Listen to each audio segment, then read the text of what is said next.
Assalamualaikum warahmatullahi wabarakatuh. Para siswa SMA Negeri 1 Semarang, pada kesempatan kali ini di pertemuan ke-8, kita akan melanjutkan pembahasan kita mengenai pokok bahasan yang sudah pernah kita bahas di pertemuan ke-7, yaitu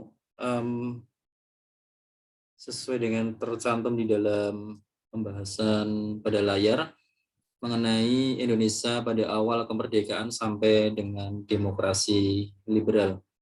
Para siswa, kita sudah membahas mengenai masa awal tentang kehidupan politik dan ekonomi dan sudah kita bahas. Pada kesempatan kali ini di pertemuan ke-8, kita akan membahas mengenai kehidupan pada di masa demokrasi liberal, baik itu kehidupan politik maupun kehidupan ekonomi. Baik para siswa, kita akan flashback kembali mengenai daftar-daftar Perdana Menteri yang pernah memerintah. Ya. Ini adalah masa demokrasi parlementer di awal kemerdekaan, ya, yaitu tahun 45 hingga tahun 49.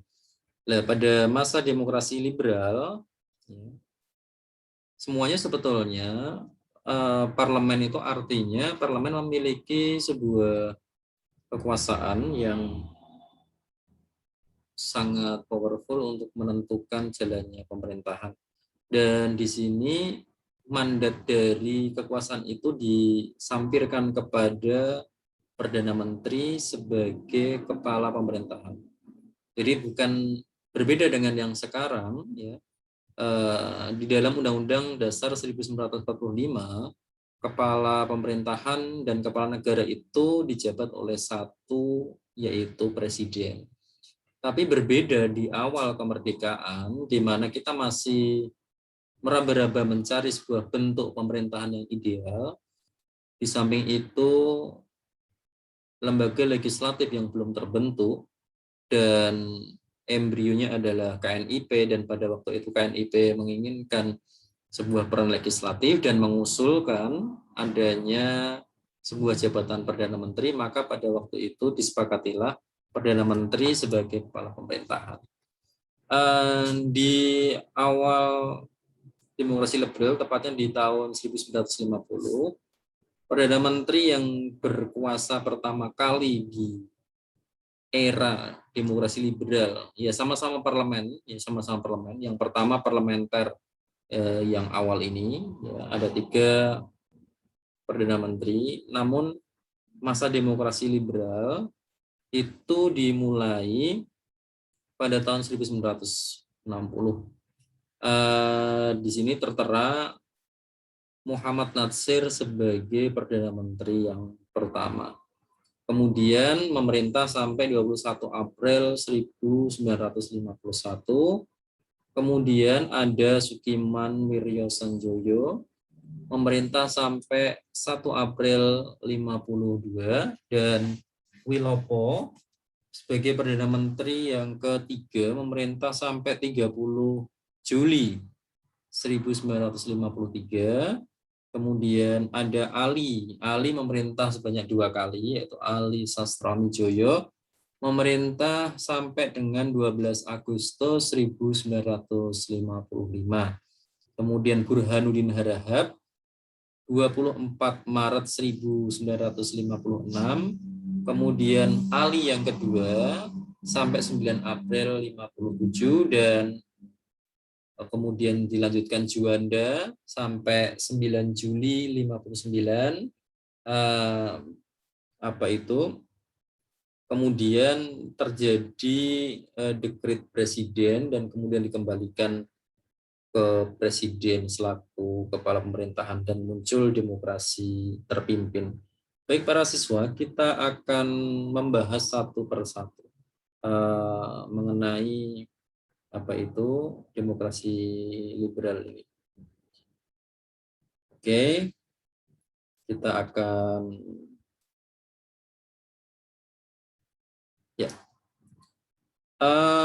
yang pertama adalah apa yang dimaksud dengan demokrasi liberal. Demokrasi liberal itu adalah sebuah kondisi yang melindungi secara konstitusional hak individu dari kekuasaan pemerintah. Adapun ciri dari demokrasi liberal yaitu presiden dan wapres tidak dapat diganggu gugat. Maksudnya di sini apa itu memiliki sebuah kekuasaan yang di luar kewenangannya secara konstitusi. Pada periode demokrasi liberal itu tahun 1950 sampai dengan 1959, kehidupan Indonesia atau perpolitikan di Indonesia dipimpin melalui proses parlementer yang sangat menentukan jatuh bangunnya dan berdirinya sebuah kabinet. Sedangkan parlemen itu diisi oleh partai-partai yang memiliki aliran serta ideologi yang berbeda, sehingga mereka ada tarik-menarik kepentingan. Jatuh bangunnya itu menyebabkan ketidakstabilan serta usia dari masing-masing kabinet yang silih berganti, yang sangat singkat, yang tidak mungkin akan menjadikan sebuah pemerintahan itu stabil. Jadi ketika pemerintahan Republik Indonesia Serikat itu dibubarkan, tepatnya pada Agustus 1950, Republik Indonesia itu kembali menjadi negara kesatuan Republik Indonesia. Jadi sebelum tahun 50 ya, Indonesia itu masih menjadi bagian dari Republik Indonesia Serikat melalui dari perjanjian-perjanjian yang efek dari perjanjian-perjanjian yang ditimbulkan seperti halnya Renville dan Linggarjati, sehingga diikuti tentang perubahan undang-undang dasarnya dari konstitusi RIS ya, ke undang-undang dasar sementara 1950. Jadi perubahan undang-undang dasar sementara ini membawa Indonesia memasuki apa itu sebuah demokrasi, masa demokrasi yang kita kenal dengan nama demokrasi liberal, di mana cirinya itu banyak partai politik yang tadi saya katakan di parlemen itu berebut pengaruh dan untuk memegang kekuasaan pemerintahan.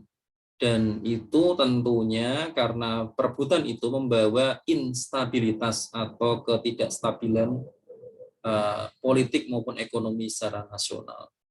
Pada masa demokrasi liberal ini, pada tahun 1950 sampai tahun 1959, itu ada 7 kabinet yang tadi saya sebutkan, mulai dari Natsir hingga Juanda. Namun semuanya itu berakhir dengan sangat singkat, sehingga menyebabkan politik, ekonomi, bahkan keamanan pun terganggu. Jadi pada masa itu Indonesia telah melaksanakan pemilu yang pertama kali sebagai tonggak demokrasi Indonesia yang pertama, tepatnya adalah pemilu tahun 1955, di mana pemilu ini dilaksanakan untuk memilih anggota parlemen dan anggota konstituante. Jadi konstituante diberi tugas untuk membuat undang-undang baru yang nantinya akan menggantikan undang-undang dasar sementara. Karena tadi ya, setelah dari undang-undang RIS, kita berubah menjadi undang-undang dasar sementara tahun 50. Kondisi ini menambah kisruh politik karena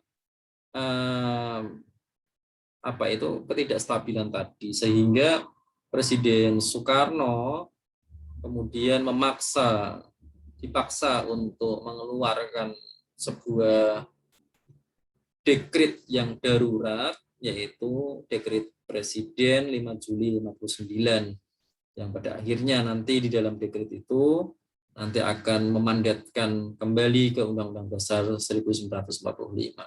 Sebetulnya ada keinginan untuk mengganti Undang-Undang Dasar 1945 apabila pada waktu itu konstituante tidak ada tarik-menarik kepentingan politik dan bisa melahirkan Undang-Undang Dasar yang baru.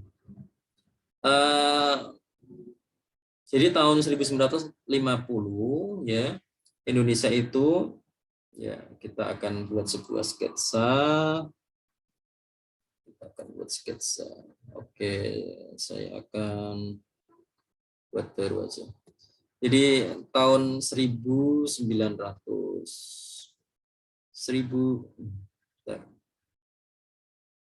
Oke.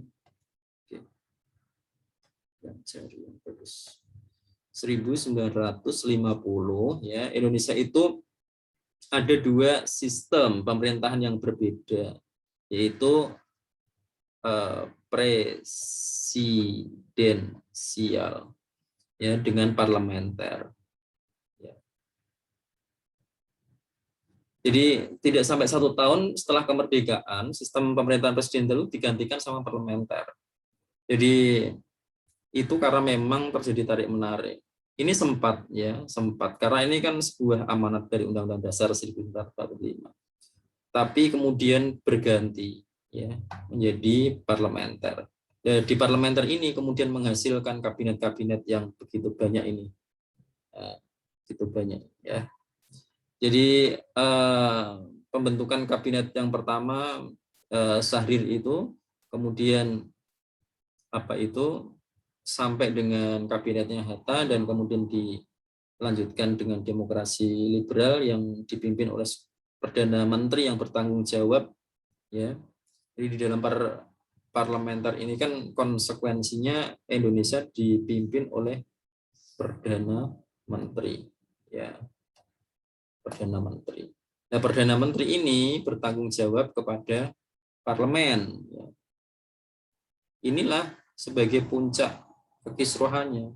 Karena apa? Karena di dalam parlemen ini isinya banyak sekali partai gitu.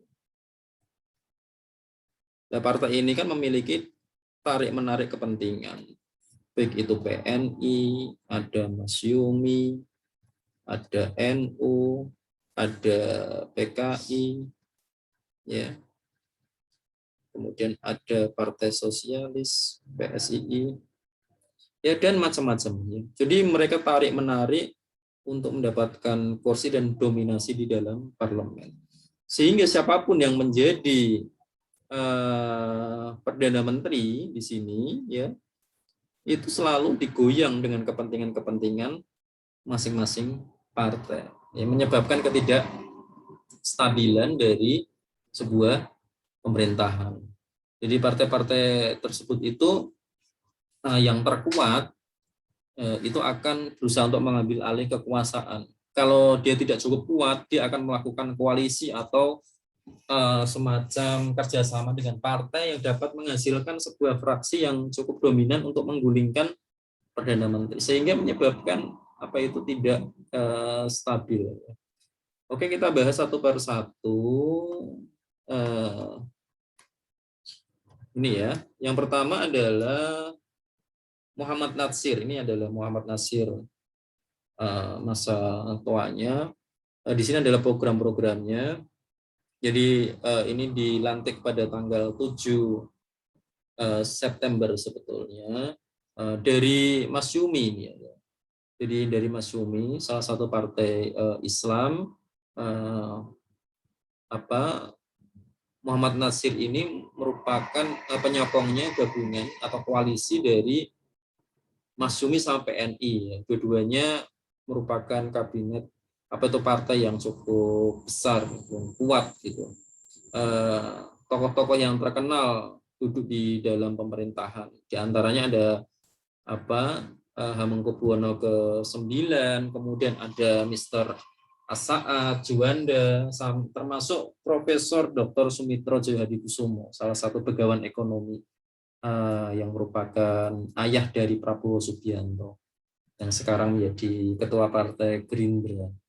Program pokoknya adalah seperti ini, menggiatkan usaha keamanan dan ketentraman, karena pada waktu itu kita masih bergulat dengan sebuah konflik disintegrasi.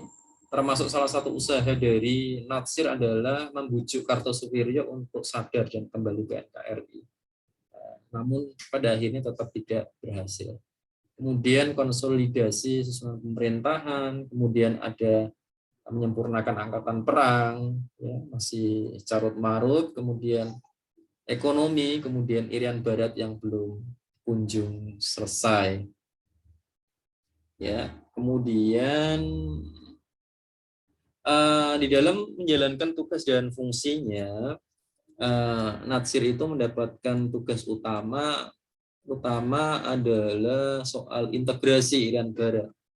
Tetapi kabinet Natsir mendapatkan banyak kendala karena fokus dari kabinet ini terpecah dengan banyaknya pemberontakan seperti DITII, Andi Aziz, APRA, kemudian Maluku Selatan, ya, dia terpecah konsentrasinya sehingga kurang bisa fokus di dalam bekerja. Kabinet Natsir memiliki keberhasilan. Salah satu keberhasilannya adalah tentang perundingan Renville, ya. Perundingan soal Irian Barat, ya, di mana ada sebuah perkembangan yang cukup baik gitu. Kemudian di bidang ekonomi, kabinet ini memperkenalkan sistem ekonomi benteng yang dirancang atau dicetuskan oleh Sumitro Djahadikusumo, di mana program ini bertujuan untuk mengubah struktur ekonomi kolonial menjadi struktur ekonomi nasional yang sesuai dengan kepribadian bangsa. Berikutnya kita lanjutkan ke kabinet kedua, yaitu Sukiman. Setelah tadi Natsir gagal dan kemudian mengembalikan mandatnya kepada presiden, kemudian presiden mengembalikan ke parlemen dan dibahaslah dan ditunjuk Mr. Sartono sebagai dari PNI sebagai formatur untuk menetapkan atau mencari perdana menteri yang baru setelah kegagalan Natsir. Kemudian Presiden Soekarno kemudian menunjuk Sidik Joyo Soekarto dari PNI dan Sukiman Wiryo Sanjoyo dari Masyumi sebagai formatur, dan kemudian menetapkan Sukiman sebagai Perdana Menteri. Kabinet ini mengutamakan tentang peningkatan keamanan, ya, terkait pemberontakan disintegrasi bangsa dengan program-program seperti yang telah ditulis di dalam slide ini, ya. Nanti bisa disampaikan. Kabinet ini ditengarai melakukan pertukaran nota keuangan antara Menteri Luar Negeri Indonesia dengan Duta Besar Amerika Serikat, yaitu Merle Chofran, tentang pemberian bantuan ekonomi dan militer, sehingga ini menjadi titik lemah buat kebebasan luar negeri yang bebas aktif, ya, karena terikat dengan sebuah perjanjian yaitu Mutual Security Act atau MSA.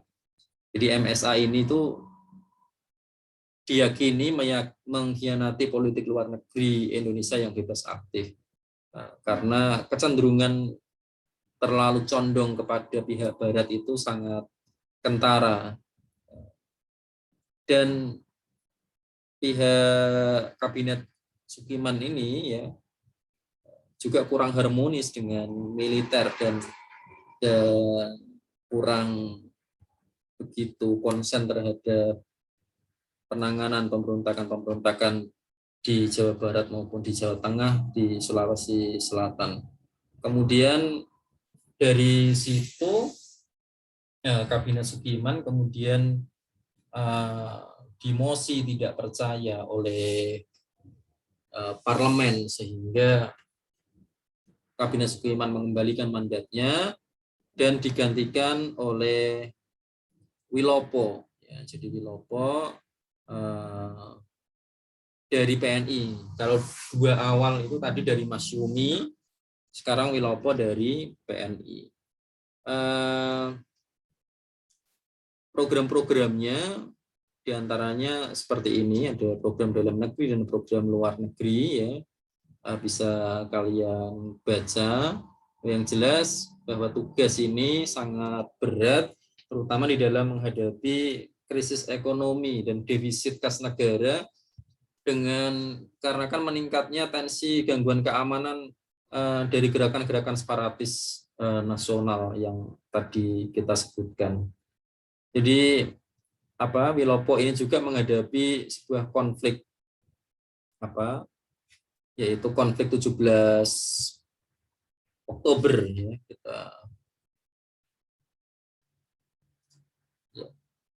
Wilopo, ya, menghadapi namanya adalah konflik 17 Oktober. Jadi ini adalah sebuah konflik atau pertentangan antara intern TNI, ya, di mana ada kecenderungan dari pihak kabinet terhadap pimpinan TNI dan ada campur tangannya. Jadi masalah sipil masuk ke dalam wilayah militer. Di sisi lain di dalam militer, tubuh militer sendiri itu muncul sebuah kelompok atau kubu yang saling bertentangan. Kemudian ada masalah lagi. Masalah itu dinamakan sebagai peristiwa Tanjung Morawa. Tanjung Morawa itu letaknya ada di sekitar Deli Serdang, ya, Sumatera Timur pada waktu itu. Jadi merupakan peristiwa bentrokan antara pihak polisi dengan pihak petani liar yang menggarap tanah perkebunan di Tanjung Morawa, yang diyakini itu ada unsur PKI di situ yang berperan, karena petani banyak yang dipersenjatai dan diprovokasi untuk melakukan gerakan-gerakan yang kurang setuju, menunjukkan ketidaksetujuan terhadap pemerintah, sehingga menyebabkan ada kematian di situ. Dari situ kemudian muncullah, dari peristiwa ini kemudianlah muncullah mosi tidak percaya. Jadi pada akhirnya kabinet Wilopo ini jatuh. Kemudian digantikan oleh Ali Sastro Amijoyo, di mana Ali ini merupakan dari PNI, ya. Ali membentuk, ya, kabinet ini dengan dukungan dari Partai Nahdlatul Ulama.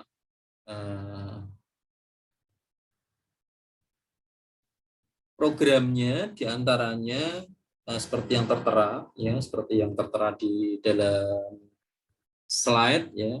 Di dalam menu menjalankan tugas dan fungsinya ada beberapa, ya, prestasi dari Ali, ya. Kita akan yang tidak tercantum di itu, ya. Kita Ali Sastro Amijoyo. Jadi ada prestasinya. Apa itu prestasinya? Satu, yaitu merampungkan persiapan pemilu. Jadi pemilu nantinya akan diselenggarakan tahun 55. Tapi perintisan alat kelengkapannya pada masa Ali. Dan yang paling terkenal, Ali dapat menyelenggarakan sebuah event solidaritas bangsa Asia Afrika di dalam wadah konferensi Asia Afrika tahun 1955, di mana Ali menjadi delegasi dari Indonesia. Hal itu untuk mengurangi ketegangan-ketegangan dunia yang diakibatkan dari gap ideologi. Jadi masa Ali, Menteri Perekonomian pada waktu itu dijabat oleh Ishak Cokro Hadi Suryo, memperkenalkan sebuah konsep ekonomi, yaitu Alibaba. Ali itu merupakan representasi dari pengusaha pribumi, sedangkan Baba itu merupakan representasi dari pengusaha Tionghoa. Berusaha untuk mensinkronkan, saling mendapatkan manfaat di antara dua identitas pengusaha ini.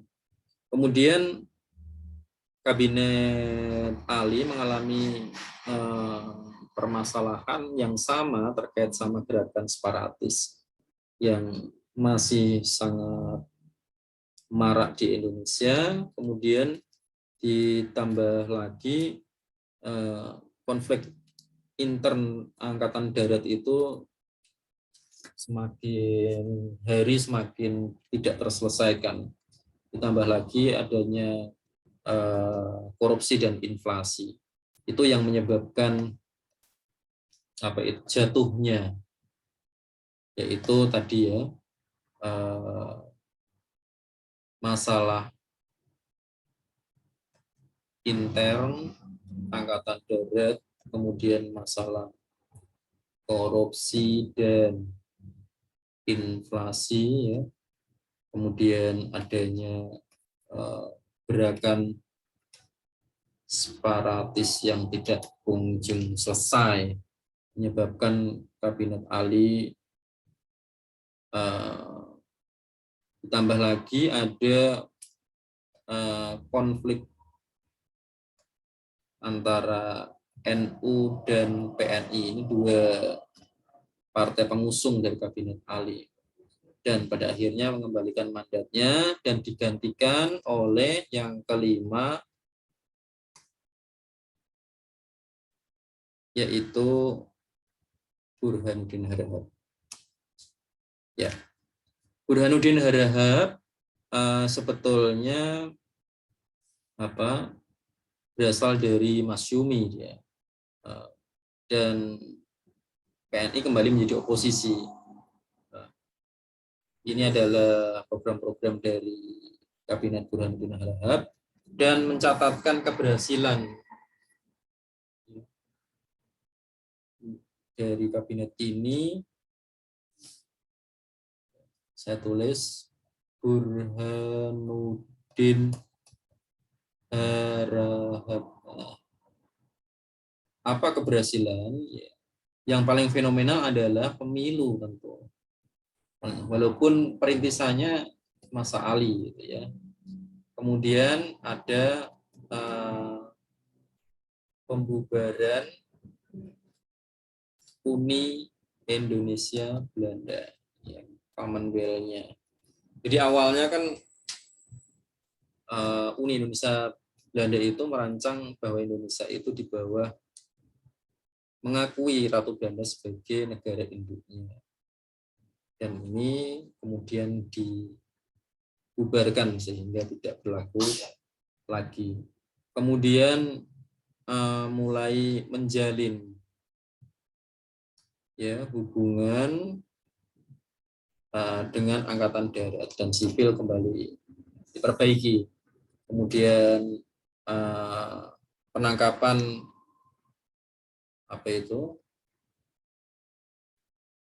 pejabat korupsi, pejabat korupsi. Ya, ini mulai membenahi permasalahan-permasalahan yang timbul pada masa Ali Sastro Ami Joyo. Kemudian di dalam dalam pemilu 55 ya menghasilkan 4 partai besar sebagai pemenang. Ya, yang kita tahu yaitu yang pertama adalah PNI, ya. Kemudian yang kedua adalah NU, yang ketiga adalah Masyumi, dan keempat adalah PKI. Pemilu ini diikuti oleh 70 partai. Apa itu? Tepatnya adalah 27 partai ya. Cuma yang seleksi itu adalah 70 partai. Yang lolos 27 partai. Ya. Kemudian setelah itu, setelah selesai, Kabinet Burhanuddin Harahap menyerahkan mandatnya kepada Presiden dan kemudian dipilihlah Perdana Menteri yang kedua. Ya, Perdana Menteri yang kedua, yang ke-6 yaitu Ali yang kedua, ya, maksudnya Ali yang kedua. Jadi Ali kedua ini didukung oleh partai-partai besar kembali, PNI, NU, Masyumi, dan Ali mendapatkan mandat yang kedua kali setelah peristiwa dari kegagalan yang pertama. Adapun programnya adalah sebagai berikut, dapat dibaca. Jadi kabinet ini mendapat dukungan penuh dari parlemen dan Soekarno karena dianggap sebagai titik tolak dari perbaikan perencanaan serta kebangkitan ekonomi. Karena kabinet ini berhasil melakukan pembatalan seluruh perjanjian KMP. Kemudian pada kabinet ini muncul gelombang anti Cina. Jadi apa yang terjadi masa Ali II. Nah, di sini gelombang anti Cina. Ya, Cina merupakan bangsa yang imigran di mana orang-orangnya biasanya etosnya tinggi dan memiliki ekonomi yang cukup baik, dan sehingga muncul kecemburuan terhadap etnis bangsa Cina, dan banyak di antara orang-orang pribumi yang kemudian diprovokasi untuk melakukan penjarahan serta menggugat perekonomian Cina ini dianggap sebagai bentuk dominasi. Kemudian muncul sebuah krisis kepercayaan yang menganggap bahwa pemerintahan Ali itu cenderung untuk pilih kasih. Partai-partai yang dekat dengan orang-orang yang terdekat dengan PNI dianggap lebih diutamakan. Dan kemudian dikembalikan mandatnya ke Kabinet Juanda. Ya. Kabinet Juanda yaitu kabinet yang ke-7. Kabinet ini dipimpin oleh Juanda yang kemudian dikenal dengan Zakon Kabinet atau kabinet yang diisi oleh orang-orang yang ahli di bidangnya. Ya. Jadi profesional, ya, lebih banyak profesionalnya, lebih banyak diisi oleh kaum intelektual. Adapun programnya adalah sebagai berikut yang sudah tertera, namun pergolakan-pergolakan di daerah masih menjadi penghambat yang sangat krusial ya pada masa ini. Kemudian untuk mengatasi sebuah konflik atau pergolakan yang menghambat antara pusat dan daerah, kemudian kabinet ini menyelenggarakan musyawarah nasional. Kabinet Juanda. Ini Munas atau Musyawarah Nasional untuk menyelesaikan konflik permasalahan antara pusat dan daerah ya, terkait hubungan-hubungan yang tidak harmonis terkait anggaran dan sebagainya. Jadi Munas ini juga memiliki peran untuk menyelesaikan pembangunan di daerah, kemudian angkatan perang dan termasuk pembagian wilayah ya. Kemudian pada masanya Juanda juga muncul sebuah peristiwa yang cukup gempar, yaitu peristiwa Cikini, yaitu sebuah peristiwa usaha percobaan pembunuhan terhadap Soekarno, di mana Soekarno dilempari bom. Kabinet Juanda atau kabinet karya ini yang paling diingatnya yaitu berhasil mengeluarkan deklarasi Juanda. Ya, deklarasi Juanda itu memiliki sebuah peran penting ya, terhadap keutuhan wilayah Indonesia, terutama kaitannya sama perairan, di mana pasca deklarasi Juanda yang tadinya Indonesia itu hanya wilayahnya itu 3 mil dari batas pantai, itu menjadi 12 mil. Sehingga kalau ditarik dari garis pantai itu Indonesia terhubung gitu. Jadi terhubung wilayahnya, perairannya dengan daratan membentuk sebuah kesatuan. Jadi itu sebuah prestasi dari Juanda untuk melindungi dan menyelamatkan keutuhan Republik Indonesia dilihat dari konsep kemaritiman ya, dari kemaritiman.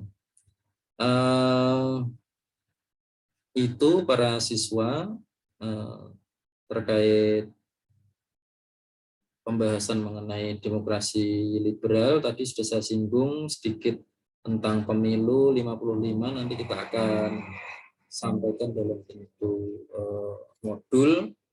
Semoga pada pembahasan ini bisa dipahami dan kita bisa mengambil sebuah pelajaran dari pembelajaran ini.